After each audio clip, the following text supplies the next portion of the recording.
네, 오늘 함께 나눌 말씀은 이사야 60장 1절 그리고 19절에서 22절 말씀입니다. 이사야 60장 1절 그리고 19절에서 22절 말씀입니다. 네, 우리 함께 합독하도록 하겠습니다. 시작. 일어나라, 빛을 발하라. 이는 내 빛이 이르렀고 야훼의 영광이 내 위에 임하였음이니라. 다시는 낮의 해가 내 빛이 되지 아니하며 달도 내게 빛을 비추지 않을 것이요 오직 야훼가 내게 영원한 빛이 되며 내 하나님이 내 영광이 되리니 다시는 내가 지지 아니하며 내 달이 물러가지 아니할 것은 야훼가 내 영원한 빛이 되고 내 슬픔의 날이 끝날 것이며 내 백성이 다 이롭게 되어 영원히 땅을 차지하리니 그들은 내가 심은 가지요 내가 손으로 만든 것으로서 나의 영광을 나타낼 것인즉 그 작은 자가 천명을 이루겠고 그 약한 자가 강국을 이룰 것이라. 때가 되면 나 야훼가 속히 이루리라. 아멘.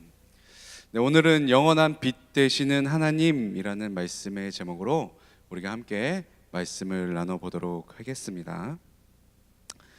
지난 2주 동안 마음의 허망함에 대해서 또 그리고 심령의 혼미함에 대해서 우리가 함께 살펴봤습니다. 기억나시나요? 네. 마음의 허망함은 하나님을 인정하는 삶을 살아갈 때에 우리가 마음의 허망함이 사라진다고 했습니다. 그리고 심령의 혼미함은 복음의 광채가 우리 가운데 비춰졌을 때에 심령의 혼미함이 사라진다라고 우리 함께 말씀을 나누었습니다. 지난 2주간 그렇게 살아가셨나요? 그렇게 사셨습니까? 지금 내 삶이 빛 가운데 거하는 삶을 살고 있는지 아니면 어둠에 눌리고 있는 삶을 살고 있는지 우리가 한번 우리의 신앙 상태를 한번 점검해 봐야만 할 것입니다. 오늘은 영원한 빛 되시는 하나님에 대해 깊이 한번 묵상할 우리가 말씀을 한번 살펴보도록 하겠습니다. 영원한 빛 되시는 하나님을 우리가 깊이 깨달은다면 우리의 삶 가운데에 마음의 허망함과 심령의 혼미함이 떠나가게 될 것입니다.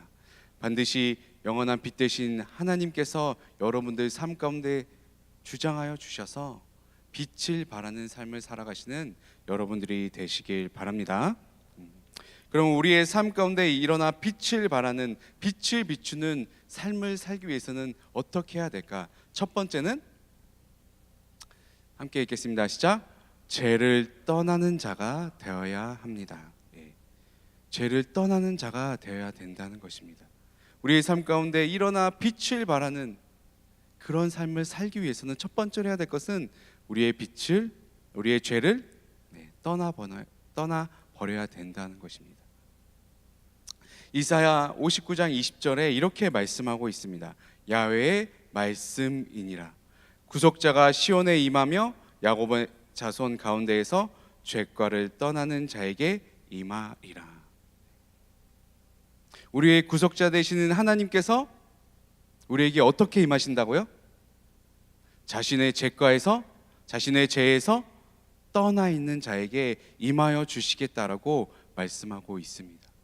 그렇기 때문에 우리는 우리의 모든 죄를 완전히 반드시 청산해야만 합니다.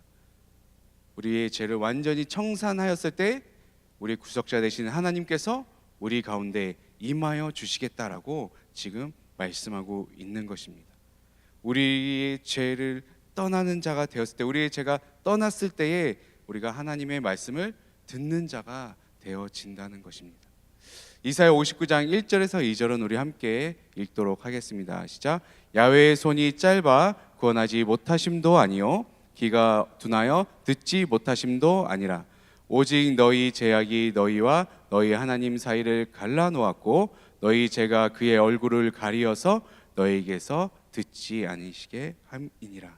아멘. 무엇이 하나님과 우리 사이를 갈라놓았다고요? 죄가 그렇게 하게 했다는 것입니다. 그 죄 때문에 하나님의 영광의 얼굴이 우리 가운데 가리워졌다라고 말씀하고 있습니다. 저번 주에 심령이 혼미한 자를 얘기했을 때도 이와 동일했죠. 심령이 혼미한 자는 어떻게 된다고 말씀입니까? 복음의 광채가 비추어지지 않는다라고 했습니다. 우리도 동일하게 말씀하고 있습니다.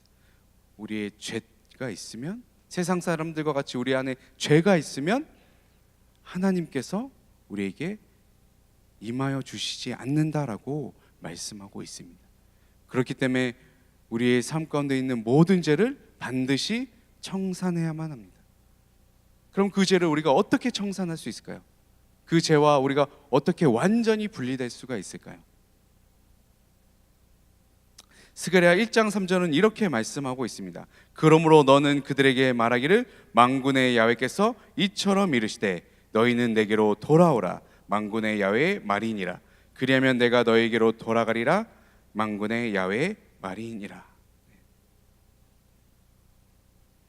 만군의 야훼 하나님께 돌아오라라고 말씀하고 있습니다. 이 하나님 앞에 돌아온다는 것은 뭐죠? 바로 회개입니다. 회개. 회개의 뜻이 무엇입니까? 돌아온다, 돌이키다라는 뜻입니다. 돌이키다. 우리가 어디에서 돌이켜야 돼요? 우리의 죄된 모습에서, 우리의 죄 가운데 있을 그 모습에서 돌이켜서 하나님께로 돌아가야 된다는 것입니다. 그게 죄를 완전히 청산하는 모습이 되는 것입니다. 우리의 죄 가운데서 완전히 돌이켜서 하나님 앞에 돌아가는 것, 그것이 죄를 청산하는 모습이다, 이렇게 말씀하고 있는 것입니다. 죄 가운데 있는 삶에서 다시 야훼 하나님께 돌아가는 여러분들이 되시길 예수님의 이름으로 축원드립니다. 완전히 죄에서 떠난 자요, 죄를 멀리하는 여러분들이 되시길 바랍니다. 요한일서 1장 8절과 9절은 이렇게 말씀하고 있습니다. 우리 함께 합독하겠습니다.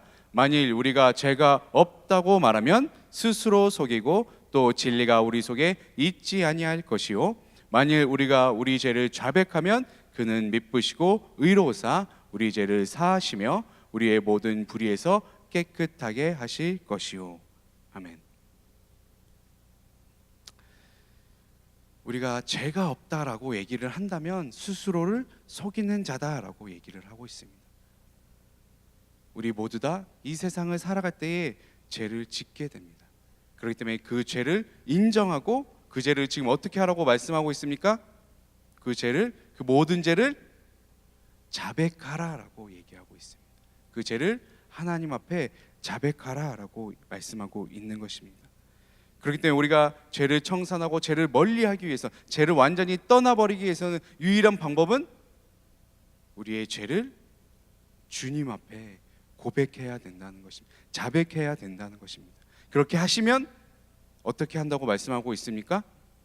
미쁘고 의로우신 우리의 주님이 우리의 죄를 깨끗하게 하여 주실 것이다, 완전히 깨끗하게 청산하여 주실 것이다 라고 지금 말씀하고 있는 것입니다. 요한일서 1장 6절과 7절은 이렇게 말씀하고 있습니다. 만일 우리가 하나님과 사귐이 있다 하고 어둠에 행하면 거짓말을 하고 진리를 행하지 아니함이거니와 그가 빛 가운데 계신 것 같이 우리도 빛 가운데 행하면 우리가 서로 사귐이 있고 그 아들 예수의 피가 우리를 모든 죄에서 깨끗하게 하실 것이요. 아멘. 오직 예수 그리스도의 피로 우리의 죄가 깨끗하여져서 다시 사귐이 있게 된다는 것입니다. 누구와? 하나님과, 주님과 사귐이 있게 되어진다는 것입니다. 반드시 오늘 이 자리에서 여러분들의 모든 죄를 자백하셔서 예수의 피로 말미암아 여러분들의 모든 죄를 청산하시고 깨끗하게 되어지는 여러분들이 되시길 예수님의 이름으로 축원드립니다. 아멘.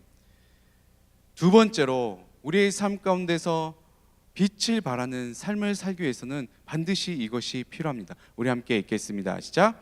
전능하신 하나님을 믿어야 합니다. 전능하신 하나님을 믿어야 합니다. 오늘 본문 말씀 이사야 60장 15절에서 16절은 이렇게 말씀하고 있습니다. 우리 함께 읽겠습니다. 시작.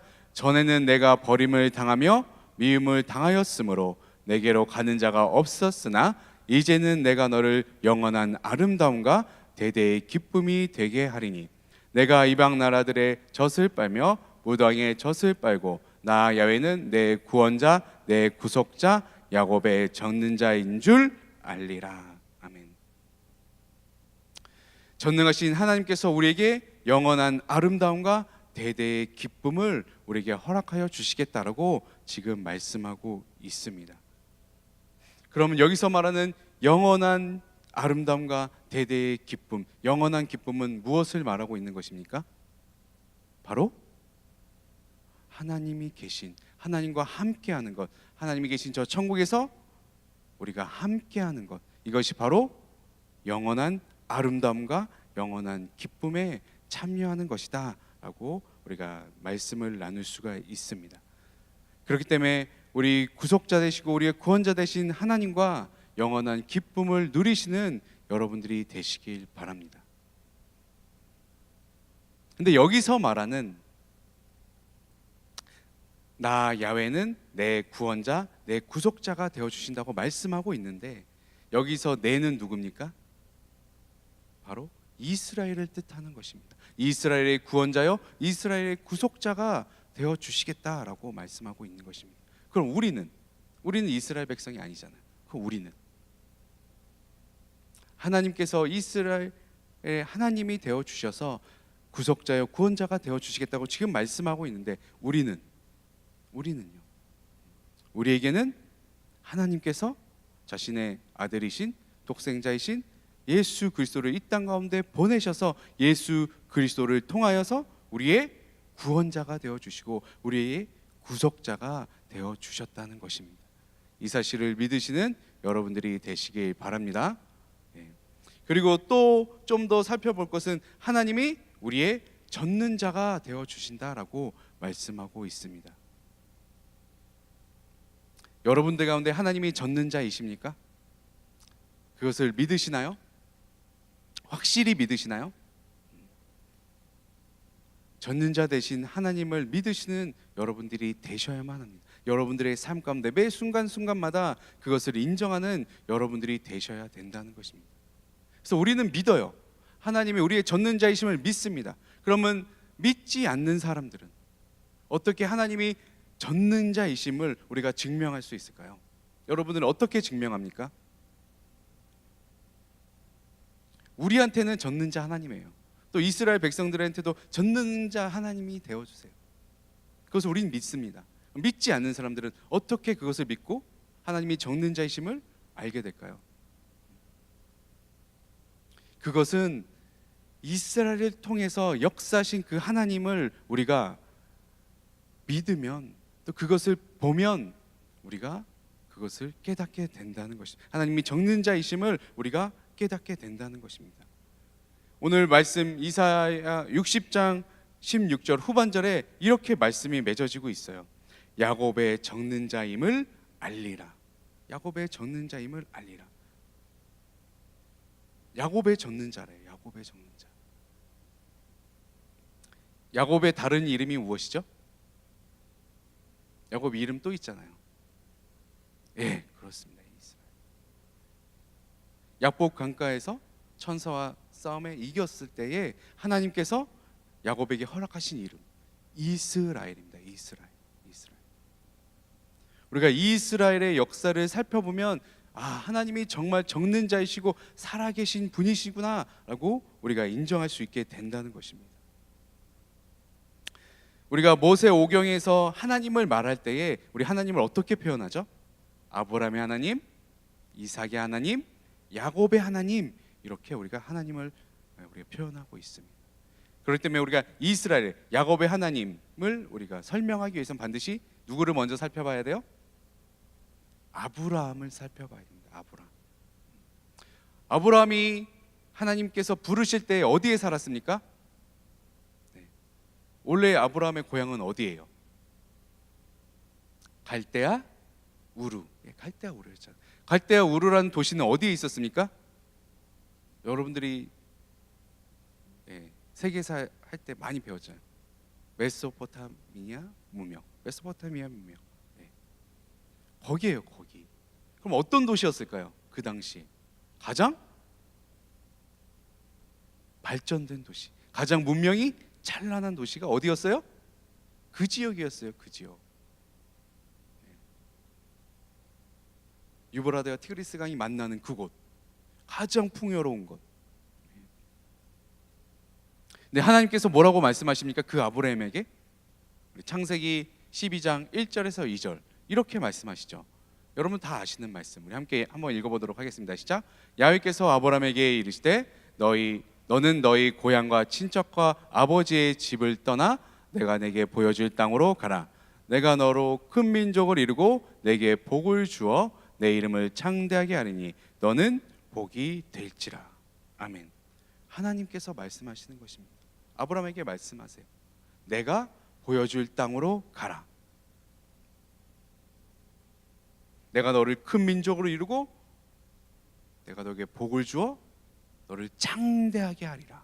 이렇게 말씀하고 있어요. 그런데 지금 아브라함은 어디 살고 있어요?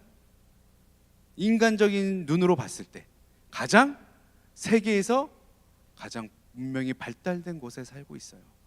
여기 사는 것이 복된 삶 아니에요? 근데 하나님은 아니라고 말씀하세요. 내가 보여줄 땅, 옛날 개역 한글엔 내가 지시할 땅으로 가라고 말씀하고 있습니다. 그곳이 복 있는 땅이다, 축복의 땅이다 라고 말씀하고 있는 것입니다. 인간의 기준으로 봤을 땐 갈대와 우르가 축복의 땅이지만 하나님이 보셨을 때는 지금 가나안 지역인 지금 이스라엘 땅이, 팔레스타인 지역이 축복의 땅이라고 말씀하고 있습니다. 왜 그렇죠? 왜 그것이 축복의 땅입니까? 왜 그것이 젖과 꿀이 흐르는 땅이 되었죠? 하나님께서 보여주신 땅이기 때문에, 하나님이 지시하신 땅이기 때문에, 더 나아가서 하나님이 함께 하시는 땅이기 때문에 그것이 축복의 땅이 된다는 것입니다. 이 사실을 믿으시나요?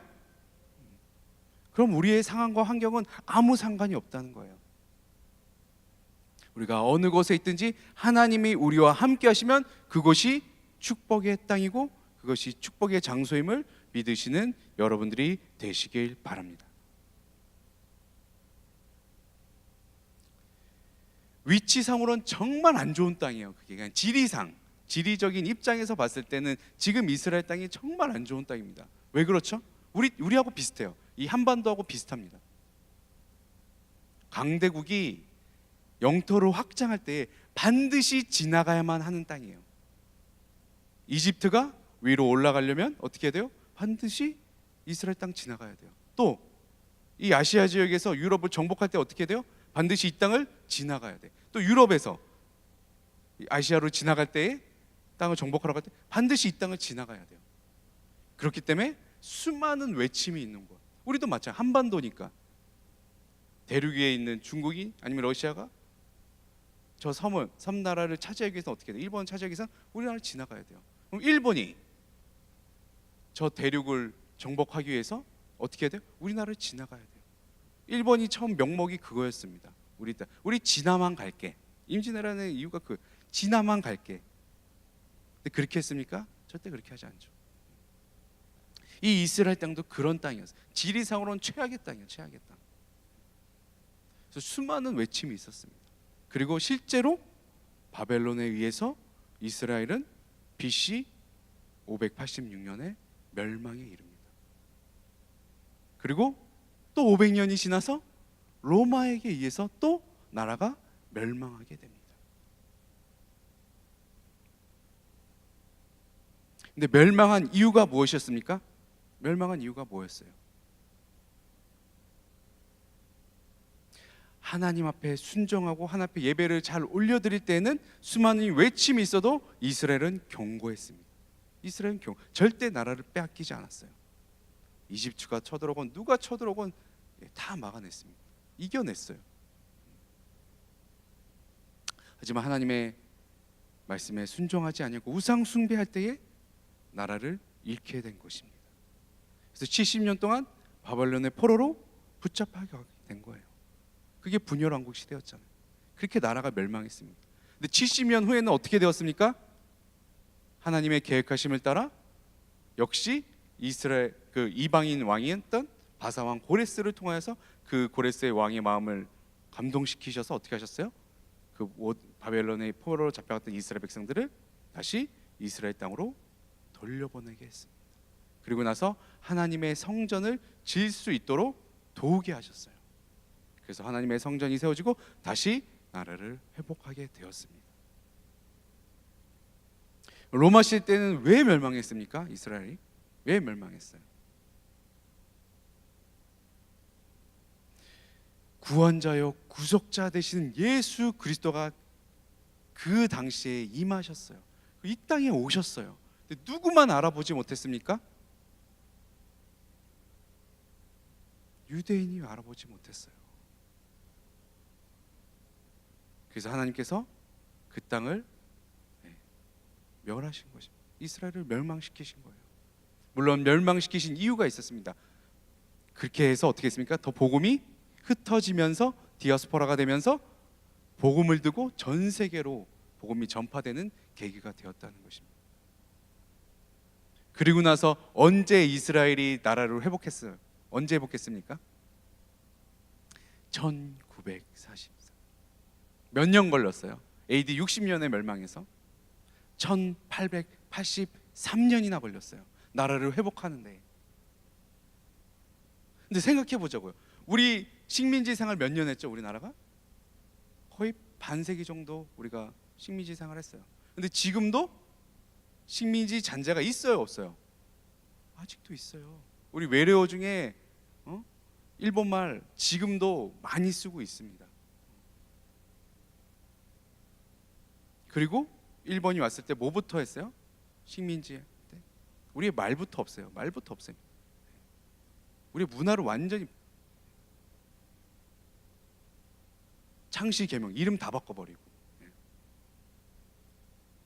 그나마 우리는 우리 땅에 있었어요. 그나마. 근데 이스라엘은 완전히 멸망해서 다 흩어져 버렸습니다. 다 여러 문화 속에 그냥 들어가 버리고 말았어요. 그런데 1883년이 흐른 후에 어떻게 되었습니까? 이스라엘은, 유대인들은 그 나라를 회복했습니다. 하나님의 뜻하심을 따라 그 나라를 회복하고 다시 지금도 하나님을 예배하는 자들로 서 있다는 것입니다. 이게 하나님의 전능하심을 우리가 알 수 있는 거예요. 인간의 스스로의 의지대로 이 나라가 세워진 게 아니에요. 하나님의 역사심 따라 그렇게 되어졌다는 것입니다. 1883년이 지나건 몇천 년이 지나건 하나님이 다시 회복시키시면 회복이 되어진다는 것입니다. 절대 불가능한 일이에요. 인간으로서는 절대 할 수 없는, 세상에 어떤 세상에서 말하는 모든 신도 불가능한, 그것을 전능하신 하나님께서는 이루셨다는 것입니다. 이거는 역사적으로 우리가 증명할 수 있는 것입니다. 거짓으로 하는 것이 아니라 역사에 기록된 내용이에요. 전능하신 하나님이 함께하여 주시면 불가능한 것이 되어진다는 것이, 능치 못함이 없게 된다는 것입니다. 그 전능한 하나님이 늘 여러분들의 삶 가운데에 함께 하시길 예수 그리스도 이름으로 축원드립니다. 아멘. 마지막 세 번째, 우리가 빛을 발하는, 하나님의 빛을 발하는 삶을 살기 위해서는 이렇게 되어야 된다는 것입니다. 우리 함께 읽겠습니다. 시작. 영원한 빛 되시는 하나님을 바라봐야 합니다. 오늘 본문 말씀 이사야 60장 19절에서 20절 말씀입니다. 우리 함께 읽겠습니다. 시작. 다시는 낮의 해가 내 빛이 되지 아니하며 달도 내게 빛을 비추지 않을 것이요 오직 야훼가 내게 영원한 빛이 되며 내 하나님이 내 영광이 되리니 다시는 내 해가 지지 아니하며 내 달이 물러가지 아니할 것은 야훼가 내 영원한 빛이 되고 내 슬픔의 날이 끝날 것임이라. 아멘. 전능하신 하나님께서 우리에게 어떻게 하여 주시겠다고 말씀하고 있습니까? 영원한 빛이 되어 주시겠다라고 말씀하고 있습니다. 본인 스스로가 영원한 빛이 되신 뿐만 아니라 그 영원한 빛을 우리에게 영원히 비춰 주시겠다라고 말씀하고 있습니다. 영원한 빛이 우리의 삶 가운데 비춰질 때에 우리의 슬픔은 사라져 버릴 것이다 라고 지금 말씀하고 있는 것입니다. 시편 기자는 이렇게 말씀하고 있습니다. 시편 80편 19절 말씀입니다. 만군의 하나님이여 우리를 회복하여 주시고 우리 얼굴의 광채를 주의 얼굴의 광채를 비추사 우리가 구원을 얻게 하소서. 아멘. 하나님의 영광의 광채가, 영광의 빛이 우리에게 비춰진다면 우리가 무너졌던 삶이, 어둠에 눌렸던 삶이 다시 회복되어지게 된다라고 지금 말씀하고 있는 것입니다. 이 모세는 하나님의 그 영광의 광채를, 하나님의 얼굴의 광채를 직접 경험한 사람이었어요. 어디서 경험했죠? 모세가 하나님의 산, 호렙산인 시내산, 시내산에서 하나님을 만났습니다. 하나님의 영광의 광채를 받은 사람이 되었어요. 하나님과 대면한 자가 되었다라고 성경에 기록되어져 있습니다. 그래서 하나님의 영광의 광채를 받은 후에 이 모세가 십계명을 들고 이제 산 아래로 내려왔습니다. 그랬을 때 이스라엘 백성들이 어떻게 반응했죠? 두려워 떨었다라고 기록되어져 있습니다. 왜 두려워 떨었을까요? 그들 가운데에 죄가 있었기 때문에 두려웠던 것입니다. 하나님은 어떤 분이라고 말씀했죠? 저번 주에 거룩하신 하나님, 거룩한 하나님의 광채가, 선 그 자체신 그 광채가 비춰지니까 이스라엘 백성들이 두려워 떨었던 것입니다. 그 하나님의 광채, 그 광채를 보게 된다면 우리의 모든 죄가 다 사라져 버리게 될 것입니다.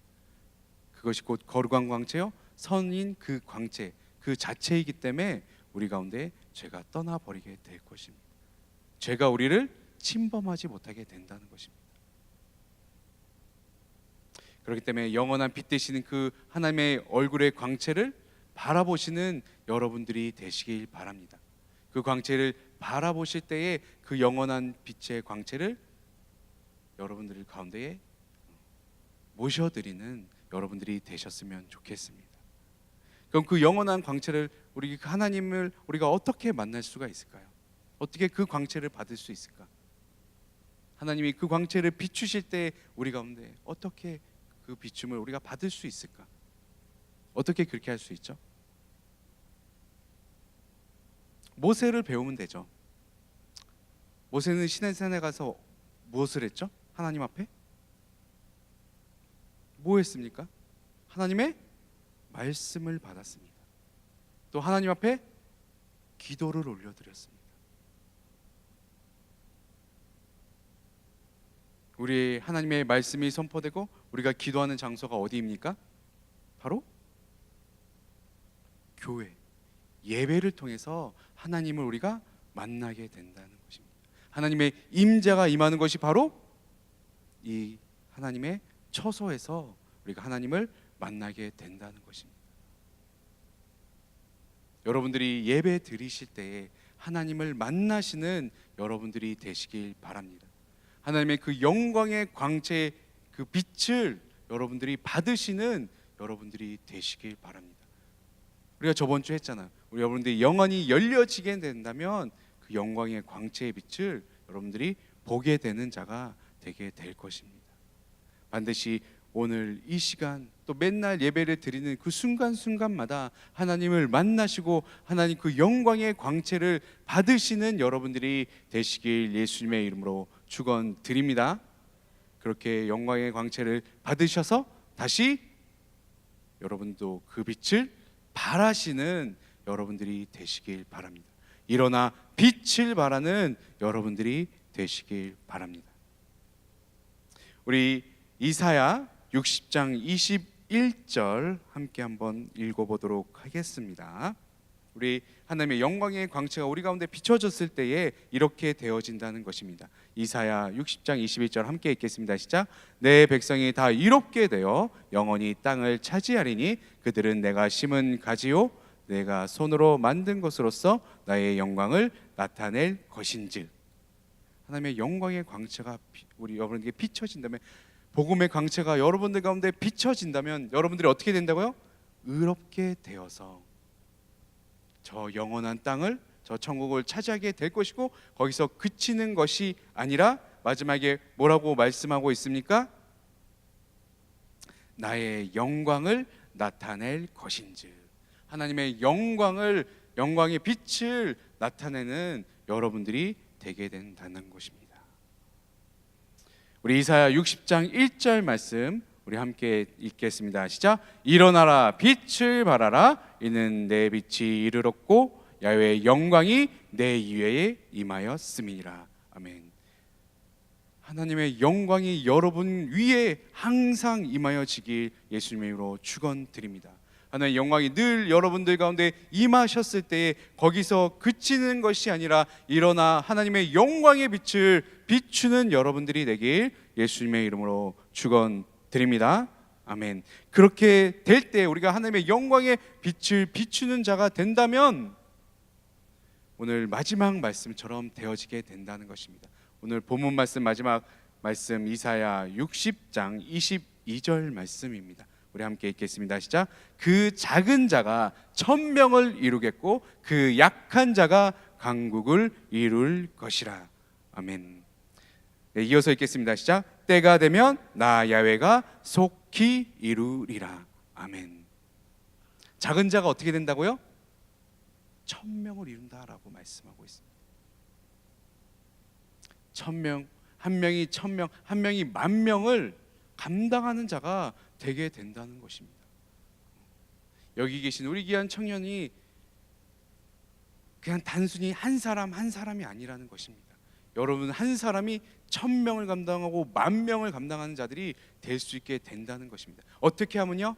하나님의 영광이 여러분 위에 임하였을 때에, 그 영광의 빛이 여러분 위에 임하였을 때에 그것을 여러분들이 받으셔서 그 영광의 빛을 나타내시면 여러분들이 천명 만명을 감당하는 자가 되게 된다는 것입니다. 또 약한 자가 강국을 이루는 자들이 되게 된다는 것입니다. 여러분들 여호와의 영광을 비추는 여러분들 한 사람 한 사람이 모여진다면 나라도 변화시킬 수 있는, 나라도 회복시킬 수 있는 자들이 되게 된다는 것입니다. 실제로 우리나라도 믿는 자들에 의해서 가장 번성하고 가장 귀하게 쓰임받는 우리나라가 되었음을 여러분들이 실제로 지금 목도하고 있는 것입니다. 이제는 여러분들도 열방 가운데 나가셔서 한 나라를 하나님의 영광을 비추는, 복음의 광채를 비추는 자들이 되셔서 하나님의 나라를 이루는데, 하나님 나라를 확장하는 데에 쓰임받는 여러분들이 되시길 예수님의 이름으로 축원드립니다. 아멘.